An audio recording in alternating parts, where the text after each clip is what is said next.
Hey there, beautiful souls. Before we dive in, I want you to imagine something for a moment. Think about the last time someone insulted you. That sting of their words, the rush of emotions, maybe even that burning desire to snap back. Now, what if I told you that moment of insult could actually become your moment of power? Stay with me here, because what I'm about to share isn't just another ignore them and move on advice video. We're going deep into ancient wisdom that has helped millions of people throughout history, and I promise you'll walk away with practical tools that will change how you handle these situations forever. You know those moments when someone's words hit you like a ton of bricks? Maybe it's a coworker making a snide comment about your work, a family member criticizing your life choices, or even a stranger on social media trying to tear you down. We've all been there, and let's be honest, it hurts. But what if I told you that these very moments could become opportunities for personal growth and inner strength? The ancient Stoic philosophers, who were basically the original life coaches, figured this out thousands of years ago. And trust me, they dealt with way more intense insults than we do today. I mean, imagine being Marcus Aurelius, the Roman emperor, dealing with people trying to undermine you every single day. Yet he wrote something fascinating in his personal journal: "The best revenge is to be unlike him who performed the injury." Think about that for a second. When someone insults you, they're often trying to bring you down to their level of emotional turbulence. They're throwing their internal chaos at you, hoping it sticks. But here's where it gets interesting. You have a choice in how you respond, and that choice defines you more than their words ever could. Let me share a personal story that really drove this home for me. Last year, I was giving a presentation at work when a colleague decided to make a sarcastic comment about my approach in front of everyone. You know that moment when your chest tightens, your face gets hot, and your mind starts racing with all the clever comebacks you could say? Yeah, that was me. But then I remembered something Epictetus, another Stoic philosopher, said. Remember that it is not he who gives abuse or blows who insults, but the view we take of these things as insulting. This quote literally stopped me in my tracks. It made me realize something profound. The insult only had power because I was giving it power. The comment itself was just words, vibrations in the air. I was the one loading them with meaning and letting them affect my peace of mind. So, what did I do?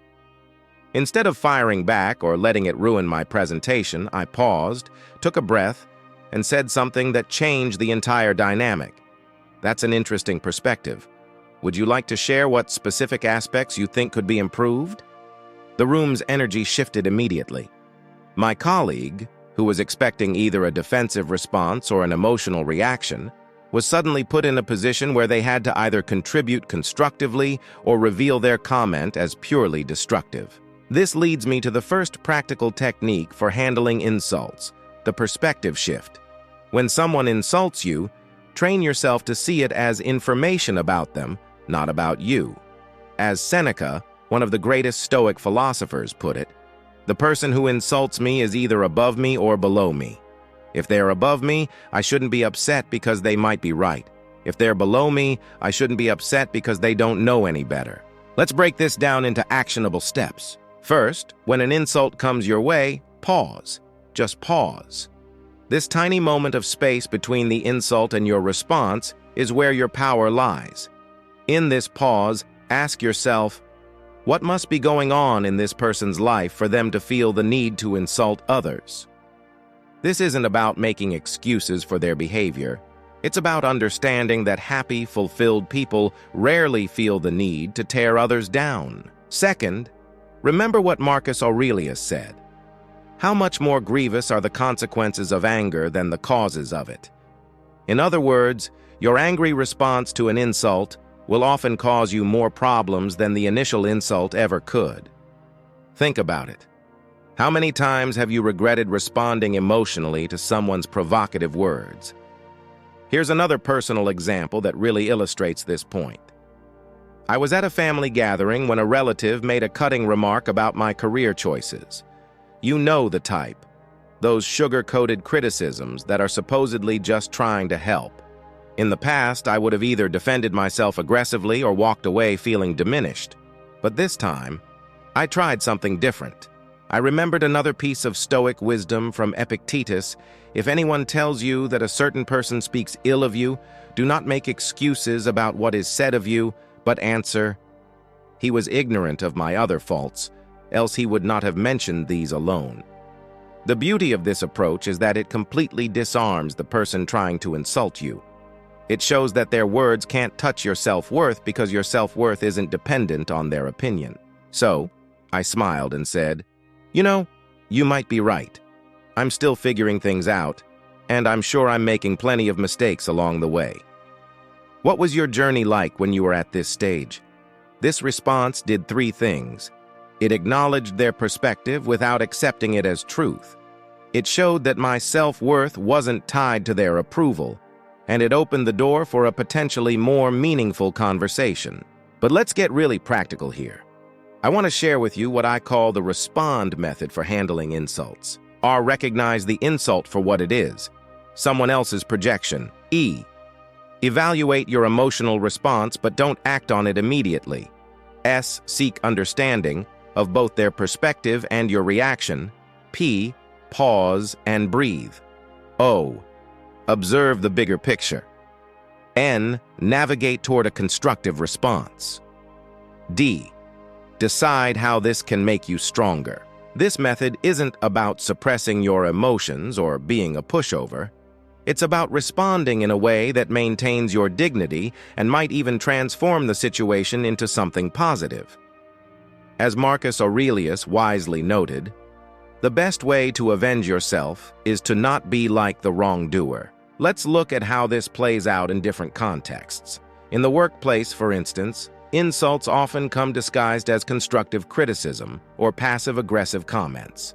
Here's where another Stoic principle becomes invaluable. It's not what happens to you, but how you react to it that matters, as Epictetus taught.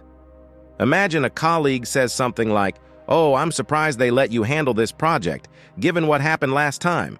Instead of getting defensive or angry, you can use the respond method, recognize. This comment likely comes from their own insecurities or competitive nature. Evaluate. Notice your emotional response, but don't let it drive your actions. Seek understanding. What might be causing them to feel the need to undermine you? Pause. Take a breath before responding. Observe. Consider the bigger picture. How important will this seem in a week, a month, a year? Navigate. Choose a response that reflects your best self. Decide. How can you use this as an opportunity for growth? Your response might be something like, "I appreciate your concern. I learned a lot from my previous experience, and I'm confident in my ability to handle this project. I'd welcome any specific suggestions you might have." This kind of response maintains your professional dignity while also leaving the door open for constructive dialogue. But what about those really personal insults? The ones that hit close to home and seem designed to hurt you? This is where the Stoic concept of voluntary discomfort becomes particularly relevant. The Stoics believed in practicing hardship so that when real difficulties arose, they would be better prepared to handle them. Think of insults as opportunities to practice emotional resilience. Each time someone tries to provoke you with hurtful words, it's like they're giving you a free training session in maintaining your inner peace. As Seneca put it, "A gem cannot be polished without friction, nor a man perfected without trials." Here's another powerful technique, the agreement and amplification response. When someone insults you, instead of defending yourself, you agree with them and even add to it, but in a way that shows you're completely unbothered. For example, if someone makes a sarcastic comment about your appearance, you might say, "Oh, you should see me first thing in the morning, it's even better." This response shows that their attempt to hurt you has failed completely because you're so secure in yourself that you can joke about it. But let's address something important here. This approach doesn't mean you should become a doormat or never stand up for yourself. Remember what Marcus Aurelius said, "The first rule is to keep an untroubled spirit. The second is to look things in the face and know them for what they are." Sometimes looking things in the face means directly addressing inappropriate behavior. The key is to do it from a place of calm strength rather than emotional reactivity. If someone's behavior crosses a line, you can firmly say something like, "I understand you might be frustrated, but speaking to me that way isn't acceptable. I'm happy to continue this conversation when we can discuss things respectfully." This response sets clear boundaries while maintaining your composure. Let's talk about social media for a moment, because this is where many of us face the most frequent insults these days. The anonymity and distance of social media often bring out the worst in people. But here's where another Stoic principle becomes incredibly relevant. Choose not to be harmed, and you won't feel harmed. Don't feel harmed, and you haven't been, as Marcus Aurelius wrote. When you receive a nasty comment or message online, remember that the person writing it knows almost nothing about you. They're reacting to their own projection, their own assumptions, their own unhappiness. As Epictetus would say, "If evil be spoken of you and it be true, correct yourself. If it be a lie, laugh at it." This brings us to another powerful technique, the art of selective engagement. The Stoics believed in choosing their battles wisely. Not every insult requires a response. Sometimes your silence can be the most powerful response of all. As Seneca advised, the greatest power we have is the power of choosing what we will allow our minds to dwell upon. When you choose not to engage with an insult, you're not being weak. You're being selective about where you spend your emotional energy. Think of it like this. Would you stop to pick up every penny you see on the street? Probably not. Similarly, you don't need to pick up every insult thrown your way. Here's a practice I want you to try the next time someone insults you. Instead of immediately reacting, take a moment to ask yourself these 3 questions. 1. Is this person's opinion crucial to my life goals? 2. Will this matter to me in 5 years? 3. What would the wisest person I know do in this situation? These questions help create space between the insult and your response, allowing you to choose your reaction rather than being controlled by it. As Marcus Aurelius reminded himself, you have power over your mind, not outside events. Realize this, and you will find strength. Remember, responding to insults isn't about winning an argument or proving someone wrong. It's about maintaining your own peace of mind and dignity. The true victory isn't in making the other person feel bad.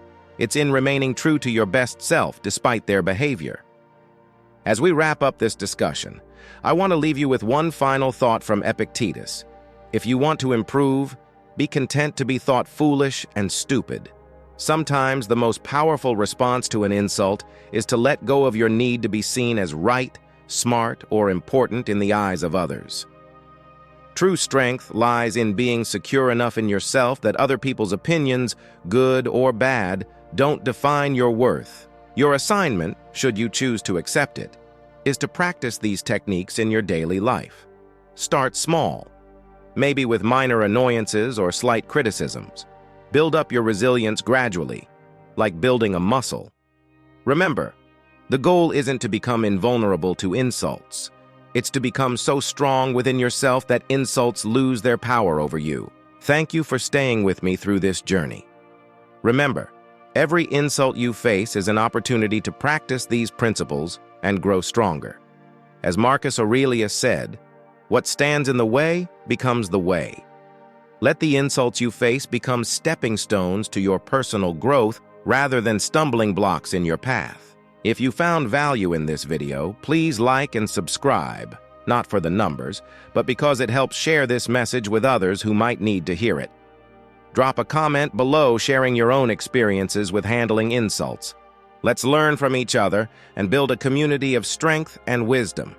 Until next time, remember, the way you respond to insults says more about your character than the insults say about you. Stay strong, stay wise, and most importantly, stay true to yourself.